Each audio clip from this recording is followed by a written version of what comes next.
Hello everyone, welcome back to Age of Empires 4 commentary. I am Beyond, and today we have a matchup on Dry Arabia that is between Wham01 playing as the Order of the Dragon in the red with the golden sailboat in the middle, and then across the way we have Certain Zach playing as the Ottomans in the green, matching that color coded is perfect green on green. It's a thing of perfection. Now, we already see an early barracks coming out for Wham, so looking to get a little bit of early aggression with those Dark Age spears. Those Gilded Spears are nothing to be really, you can't do much about them, honestly. Yes, the Ottomans will be producing spears out of those military schools, but they're not going to be able to tango with the likes of these upgraded spears. We'll have to wait and see when the first one will be on the way. Nothing coming out just yet, but they will be soon. Remember, Gilded Spearmen cost a little bit extra, a little bit more money. They take a little bit longer as well to get out. And there we finally have enough money for the first one. But also remember, the Gilded Villagers cost a little bit more. So this rush will probably be a little bit delayed in that sense. We do have a backward-facing gold, which is very good for our Ottoman player. In this matchup, the Ottomans are definitely kind of leaning towards more of that feudal age all-in. It's very hard to deal with as the Order of the Dragon or Order of the Dragon players are mainly going for that 2TC kind of style. So it is kind of hard to deal with that all-in. Let's see if Wham can kind of put up a nice defense. And of course, there's also the possibility that the Ottoman player goes for a fast castle or a fast imperial. And there's always a possibility that Wham goes for a little bit slightly different build, maybe along the lines of going for a faster castle, or might be going for just a little bit of something else. There's the first Gilded Spearman. I do say something else because I don't really know many more builds for the Order of the Dragon. I've been trying to pick them up on ladder. So if you see me, say hi. But besides that, also, if you are enjoying the content, you've been enjoying the commentaries, you've been enjoying everything about this channel, please do drop a like and subscribe. It would mean so much to me. As you can see, look at how much damage reduction that is. That is a lot of damage done to this Gilded Spearman, though. That is not the ideal situation. Twin Minaret Madras coming up. Pretty stock standard for the Ottomans. I haven't seen much of the Sultani trade network much at all. So now we're seeing the scout is finally finding the home that it's looking for. But that landmark is already up. So this kind of one spearman is not nearly as effective as it once was, but can protect against any sort of early military schools. Now, maybe Certain Zach knew that this was going to be coming out of Wham, that early aggression from this one Gilded Spearman, so didn't even try to bother. But he is going to be in a tough spot because he's not going to be able to get any stone safely for quite some time, especially if Wham decides to drop another Spearman.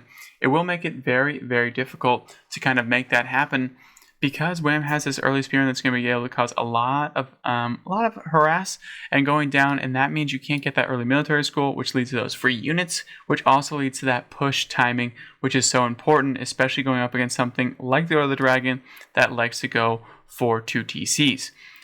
Every minute counts when 2TCs come out, because I forget the exact math, but it's definitely like that 6-ish minute mark where they start to really pull ahead after having that second TC. Maybe it's 3.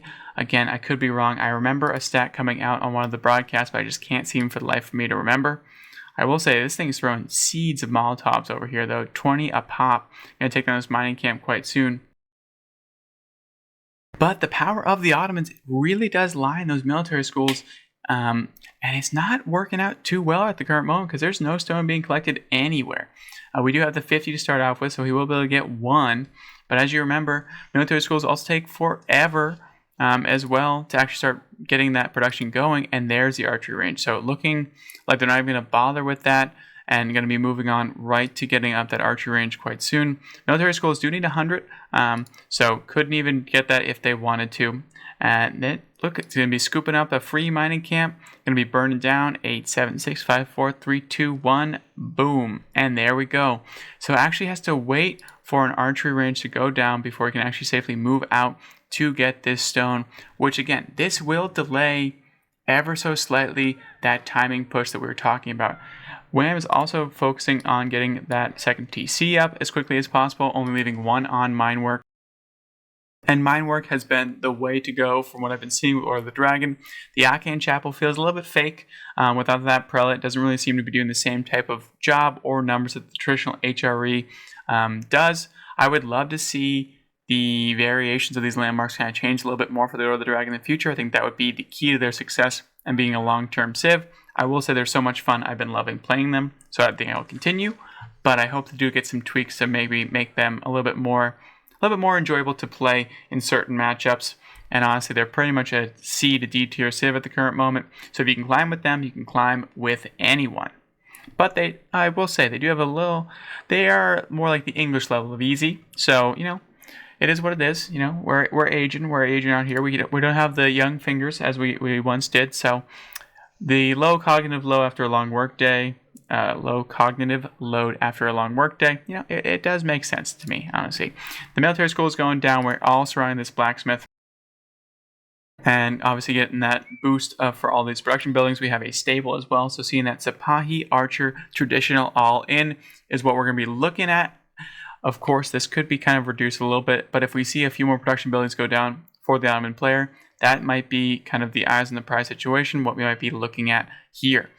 Now, Wham is going for that second TC, a little bit out of range, so we'll be able to defend it though, but I do like this situation because he can wall off here, and he can wall off over here. Actually secure a deer if he puts it a little bit farther forward. It does have a deer in the back end side. It's already going up as we speak, so that's looking good on that front. And has a close berry bush near this mine work as well. So not the worst setup. I will say got a little bit unfortunate with the gold being way back yonder for that early spearman, but it did do what it needed to do and didn't let those let that gold build up as quickly as normally. So what Wham did here was he invested 150 resources plus the 160 for that spearman, and it bought him a few extra minutes. And that is probably well worth it, the 300 resources to buy you 2 extra minutes, because it means you get more military, you get more resources, you get that TC up and running and starting to produce villagers. And it's very actually hard for early on to start producing this many villagers. I was going to say, you run out of food quite quick if you don't have enough sheep, and Wham is feeling that right now, going right to the berries almost immediately. The deer is also being picked up. So we'll be focusing mainly on food because it is a lot of resources to actually sustain 2 TCs early game as the Order of the Dragon. They are very, very expensive, but they do get the job done. So we'll have to wait and see there. But as I was mentioning, these minutes are so important. As you can see, the numbers starting to rise heavily. 2 Sipahi now are on the way. 1 more archer. We already have a total of 5 on the map. This guild spearman's going to be able to do the tango with the Sipahi. It will win that matchup every single time. But these archers looking for a little bit something. But that TC was put right on that gold vein, so chilling on that front. Let's go check out the Ottoman player's base. We have another military school going down. I would expect to see another 1 or 2 military buildings being dropped as well. I mained Ottomans for about a day, so I do understand that build order, and that's the one I would use because it would end the game as quickly as possible. And look at that, like clockwork. We have a barracks kind of sprinkled in there because he did see the Gilded Horseman, so certain Zach seeing what he's scouting and actually utilizing the information. The biggest thing you can do as a lower level player is to scout with a purpose. When I say that, I mean like when you go in, know what you're looking at. I know so many people, and I do this myself, you scout because you're supposed to, you scout because you have to. At the core level of scouting, all you really want to see, am I facing 2 TCs, am I facing fast castle, am I facing an all-in? From there, yes, start to understand what's coming at you so you can actually counter it, but those are the absolute baseline level of needs that you need to scout early on before the 10-minute mark. What are you facing? 2 TCs, an all-in, or a fast castle? Those will let you kind of decide from there. We do see the little upgrade coming in, the golden curses coming in for the man-at-arms. Now, that when they drop below 30% health, they take minus 20% damage. So they become super warriors when they get low. It's a very common mechanic in a lot of games. League of Legends has it a ton. Lots of other things have it. Ooh, a little cheeky little. We get one more poke. These Gilded Horsemen are no joke. If you are an Order of the Dragon player, these guys do not mess around. They are brutal to deal with, and they're so annoying. They do great at raiding, just kind of like Sipahi, but they're just a little bit tankier in that sense. But the man-at-arms should be coming out, and we might see a few more spearmen because that's a lot of Sipahi. 9 already on the map, 2 more are on the way, and now we also have spearmen as well, as I mentioned, because certain Zach is good at scouting. Now we can kind of take this off because we've seen the build order so far, and there is the first wall off. As I mentioned, if you do get that wall off, ooh, unfortunate timing, you, sir, will be going down, and that is a quick one and done for that grouping. Now we do have a small army here for Wham, so it's important if you do this 2 TCs, remember you have to get a little bit of protection for yourself, or it's going to be a long day. They do find this back expand over here to get these deer, and that's what the Sipahi are looking for. Even more villagers are going out for it, but with this many forces, they are going to have to back off, at least for now, because if you do encounter this army over here, this gilded army, you will lose way too many Sipahis, and that's exactly what Wham needs to do. So I was talking all this early game about how the reduction in time in this all-in attack, and we can see it's definitely happening, right? So we have more military schools going down, we have more stables going down, those 0 points are being used for that extra military school, so we're all just chilling. That's exactly what's going down at this point. Lots and lots of wood. That's another telltale sign of an all-in, because archers cost wood and Sipahi cost wood. I just want to make sure I'm not telling a lie. Yes, they do. Okay, but archers cost 60 wood, which is the 50 wood. I was thinking of gilded archers. I'm sorry. Don't yell at me in the comments. But this is a telltale sign of an all-in. If you see a lot of wood going down, it's just one of those things where you'll understand the longer you play.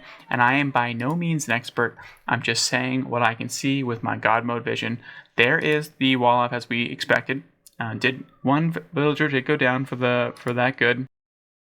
But now Sipahis are in the line. So Sipahis, what I was going to reference before is if you can reduce the Sipahi numbers, that is huge because they are the things that can actually dive your TC. And as you can see, look at the value they're getting right now. One villager goes down. Another one might be going down quite soon. Yes, there they go.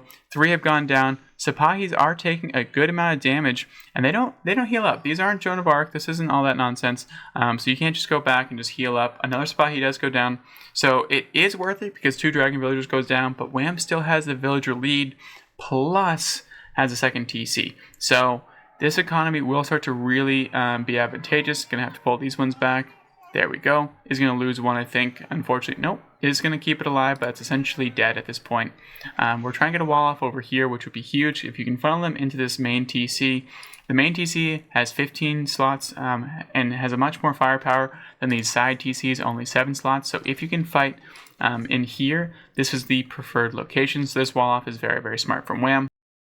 And we mentioned it earlier in the game, which is why I think he went for a TC over there instead of a TC over here, much harder to defend.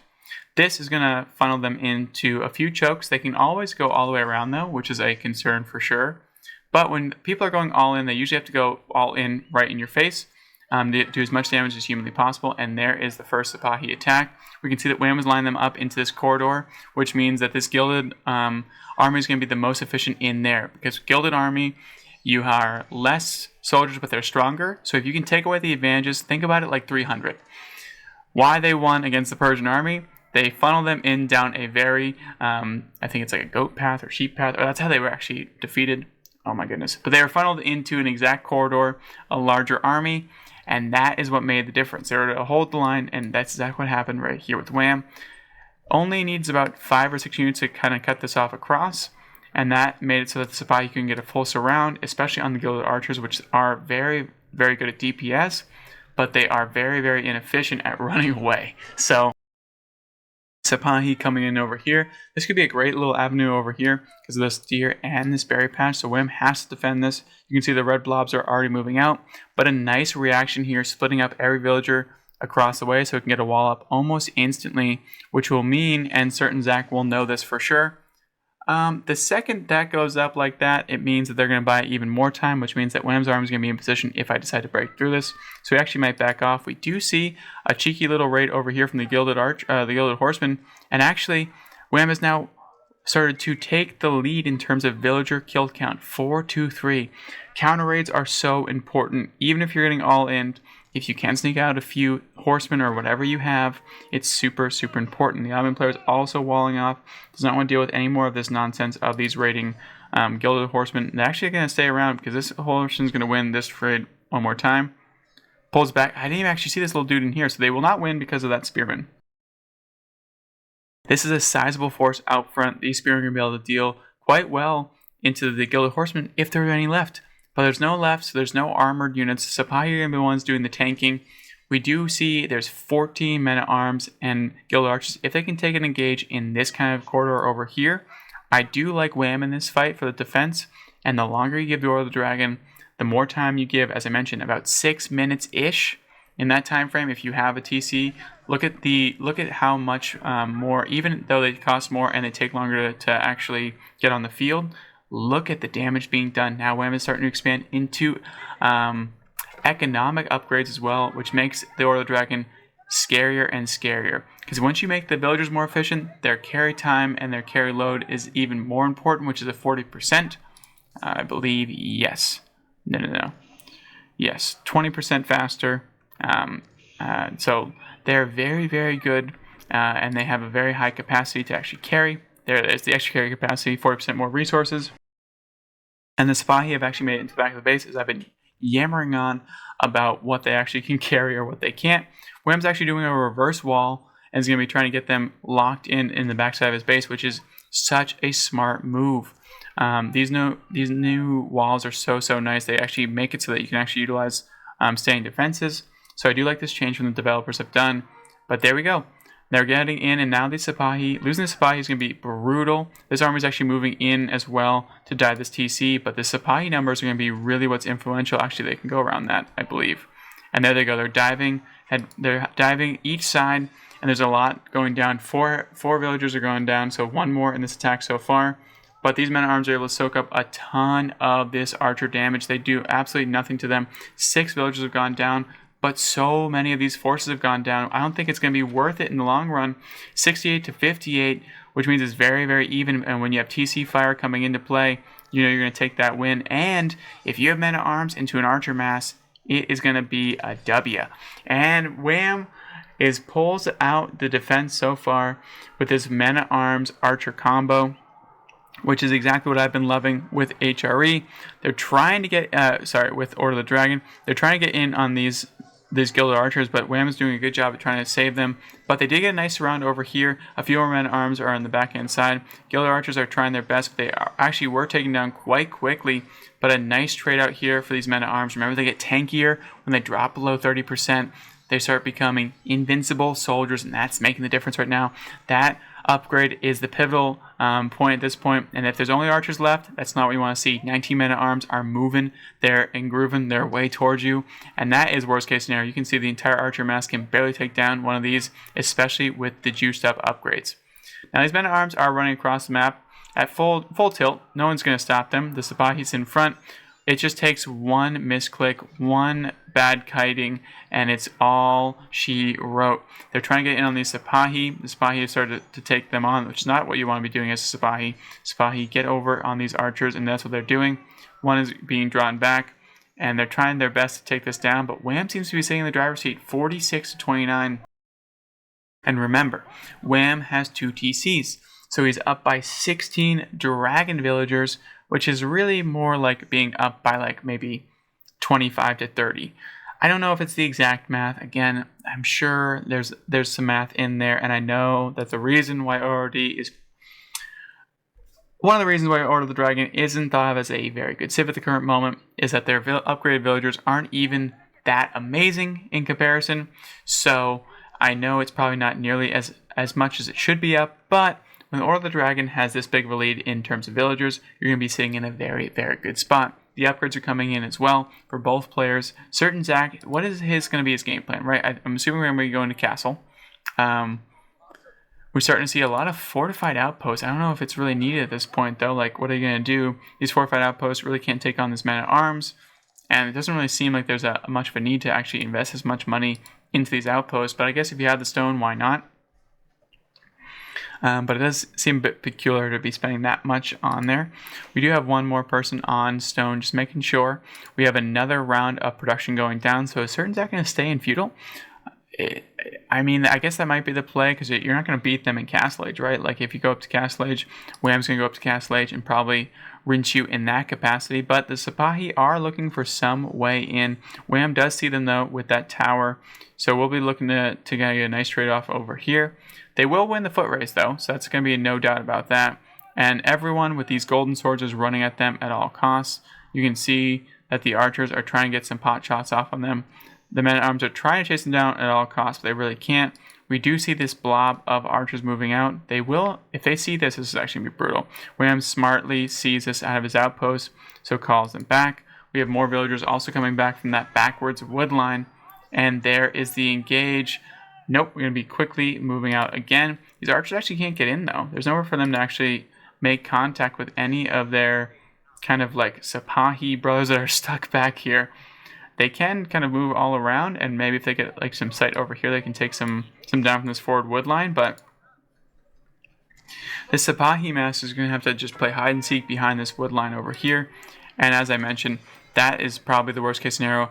A chop through has happened. Oh, nope, they are not through. But the Gilded Archers will be able to do some nice work over there. Can they get through? Once I get through, I'm not sure if they actually can. I did see Sipahi pop through, so I wasn't sure. And it looks like these men-at-arms have found some more hits on these Sipahi. But they really can't do much, because if they decide to dive anything, these men-at-arms will just be taking them to the church. And there is the armory, which is pretty expected, right around to get that boost as well. And there is the final wall-off coming in from Wham. So sick of these Sipahi running around his base. So they will be exiting. He will be walling off and feeling very, very good. The Imperial Armory, of course, gives mangoes for days. Just have to wait for those, about a minute and 45 seconds to get the mangoes out on the field. But at this point, there's a lot of man-at-arms, and mangonels are good into them, but these things are tanky. 31 men-at-arms on the map, so I don't even know if a mangonel is going to be enough, and they catch 2 more Sipahi. Again, get out of this base, but mangonels into those archers are going to be very, very nice. Wham is floating a good amount of gold, though, so might be thinking about Castle Age himself quite soon. The food is starting to tick up. He hears the Castle Age. So now, 2 things, right? If your opponent goes for an age up, you can do one of 2 things. You can try to match them almost instantly and go for your own age up, or 2, you can attack. I believe that, yeah, so Wham's going to be going for the Burgrave, so printing even more men-at-arms coming out, even at a faster clip. So he's going with the, let's build this as quickly as possible with 28 Dragon Villagers on this thing. It's going to cruise right up. You can see that health bar is just cooking all the way up to completion. Wham is sitting at 180 pop cap compared to 130, so feeling very, very good about that for himself on that one. There's Burgrave. There are the upgrades. There is everything you need to know about what's going to be going down. Burgrave's going to be printing these Gilded Men-at-Arms. You can see 27 seconds is the normally. They print out in 21 seconds, so no problem at all.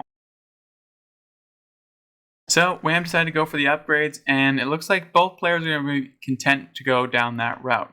Now, we don't see any. I would maybe love a few Gilded Horsemen, knowing full well the Ottomans are going to be going for that Imperial Armory.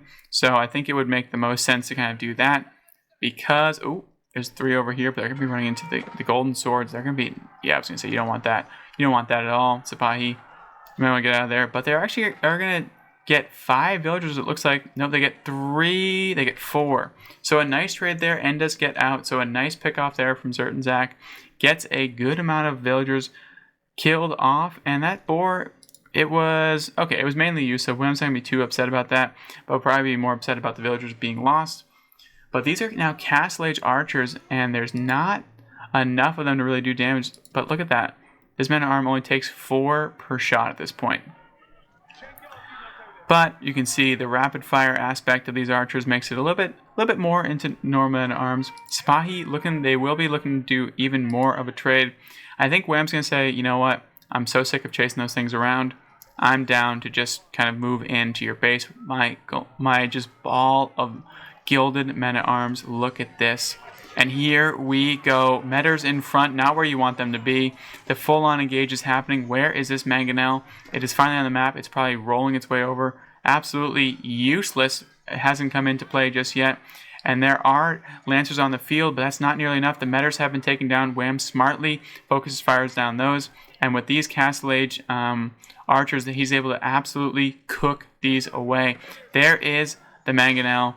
And I mean, a little bit of damage, but not nearly enough. But look at this man-at-arms ball. A few can be peeled off to get this mangonel, and there they go. They don't even have the backup right now of the Gilded Archers. They're just shooting temples at this point. Wham is trying to to dip dodge away from this mangonel, but they have found their mark, and there we go. Nothing to be stopped, and now this Archer Mask is trapped, and GG's is called. Zert and Zach says, you know what? You did it well. You defended that all-in push. William played that so well, utilized his terrain and wall-offs to his advantage, and made great use of those Gilded Man-at-Arms. Guys, if you did enjoy, and you do enjoy these commentaries, please do like and subscribe. It means a lot to me. Thank you so much, and have a great night.